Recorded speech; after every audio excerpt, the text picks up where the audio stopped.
Константин Алексеевич, здравствуйте. Вы человек, который знает Самару с рождения, наверное, да?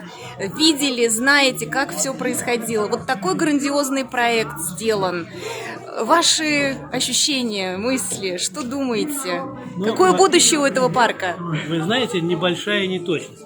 Я вообще-то родился в Москве, Так. в Сокольниках. Вот. Но в 1952 году вместе с родителями приехал сюда на строительство Волжской ГЭС имени Ленина. Так? И потом поступил в авиационный институт в Самаре. И вы знаете, я влюбился в Самару. Влюбился в ее народ, в ее активных людей. И влюбился в замечательный город. И вот уже скоро будет 70 лет, 70 лет, да, как я, да, 70 лет, как я живу в Самаре. Вот. И мне очень нравится.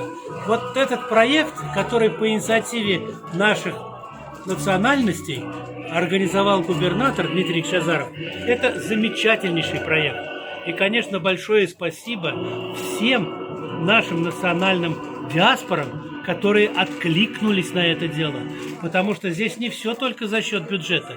Здесь вот Хугаев, он тоже свои деньги внес, это осетинская диаспора.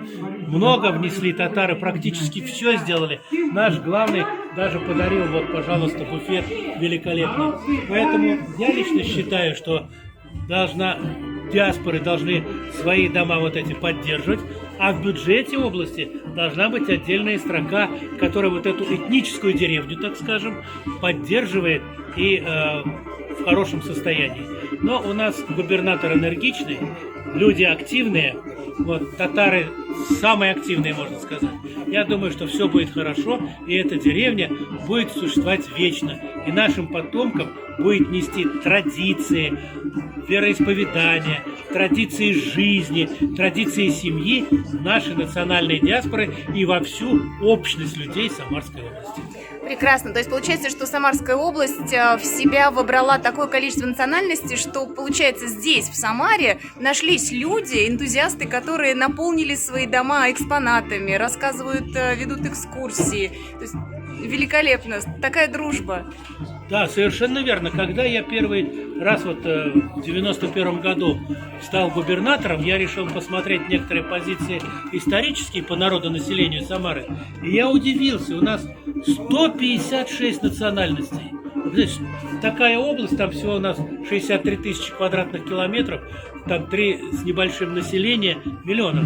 Вот, и 156 национальностей. Да. Это очень... И вот все мы живем в мире и согласии. У нас никогда драк не было на этнической почве, никаких бунтов, ничего. Мы всегда садились и договаривались. И я очень рад, что все время в центре была власть. Если возникали какие-то проблемы в той или иной диаспоре или этнической группе, они приходили к губернатору, приходили к мэру города и решали эти вопросы. Вот бабаи пришли ко мне и говорят, а я тогда был главой городского совета Самары, и говорят, Константин Алексеевич, нужна мечеть. И мы очень долго выбирали мечеть. Мы выбрали место для мечети. Там некоторые восстали и говорят, как это так, улица Старозагоры, братушки-болгары и так далее. Я говорю, ничего, все народы должны быть в мире. Мы победили, мечеть построили, люди довольны. А где вот братушки-болгары теперь у нас? А? Где у нас братушки-болгары-то? Что с ними? Куда они делись? Понятно. Вот, поэтому надо ценить тех, с кем живешь рука об руку, с кем живешь плечо к плечу, с кем одну землю возделаешь, с кем в одном городе. Вот это будет всегда успех и всегда будет мир и согласие. Золотые слова. Спасибо вам большое.